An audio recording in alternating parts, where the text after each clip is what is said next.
কয়েকদিনের বৃষ্টি ও পাহাড়ি ঢলে দেশের বিভিন্ন নদ-নদীর পানি বাড়ছে। নেত্রকোনার হাওর অঞ্চলে দেখা দিয়েছে অকাল বন্যা। শঙ্খ নদীর পানি বিপৎসীমার উপর দিয়ে প্রবাহিত হচ্ছে। আগাম বন্যায় হাওরের ধান ডুবে গেছে। বছরে একমাত্র ফসল হারিয়ে চরম অনিশ্চয়তার মুখে পড়েছে কৃষকরা। মানুষ এই লঞ্চন আজকে ফানে আছে, ফানে আনে তো মানুষের এই ধরনের হয়রানি। আদিবাদী কোশ্চিন অনেক বন্যা কাজ হুতানের রাত পাও নাই কিন্তু আমার হুতানে কিন্তু লক্ষ্য নাই।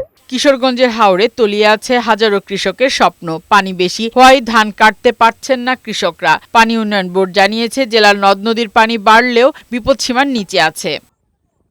সুনামগঞ্জে বৃষ্টিপাত কিছুটা কমেছে। জেলার বিভিন্ন হাওরে এখনো হাজার হাজার হেক্টর জমির বোরো ধান পানির নিচে তলিয়ে রয়েছে। দীর্ঘ সময় ডুবে থাকায় অনেক জমির ধান পচে নষ্ট হওয়ার আশঙ্কা দেখা দিয়েছে। এতে দুশ্চিন্তায় পড়েছেন কৃষকরা। টানা বৃষ্টি আর উজান থেকে নেমে আসা পাহাড়ি ঢলে হবিগঞ্জে বিপর্যস্ত হয়ে পড়েছে জনজীবন। এরই মধ্যে ক্ষতিগ্রস্ত হয়েছে 11,000 হেক্টর জমির বোরো ধান। পানির নিচে ডুবে আছে প্রায় 6,000 হেক্টর জমির বোরো ধান।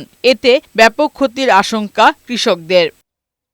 এদিকে ভারী বৃষ্টি আগামী 4 থেকে 5 মে পর্যন্ত অব্যাহত থাকতে পারে বলে পূর্বাভাস দিয়েছে আবহাওয়া অধিদপ্তর। চট্টগ্রাম ও পার্বত্য চট্টগ্রামে ভূমিধসের সতর্কতা জারি করা হয়েছে। ভারী থেকে অতি ভারী বর্ষণ পাশাপাশি বজ্রবৃষ্টি অব্যাহত রয়েছে। সেটা আগামী 4 বা 5 তারিখ পর্যন্ত একই রকম অবস্থা থাকতে পারে। তবে 5 তারিখের পরে বৃষ্টিপাতের পরিমাণটা কমে আসবে, তারপরও বিচ্ছিন্নভাবে থাকবে বৃষ্টিপাত, এবং সেটা যদি আরও 2-3 দিন অব্যাহত থাকে তখন হয়তো পাহাড়ি ধসেরও সম্ভাবনা থাকে।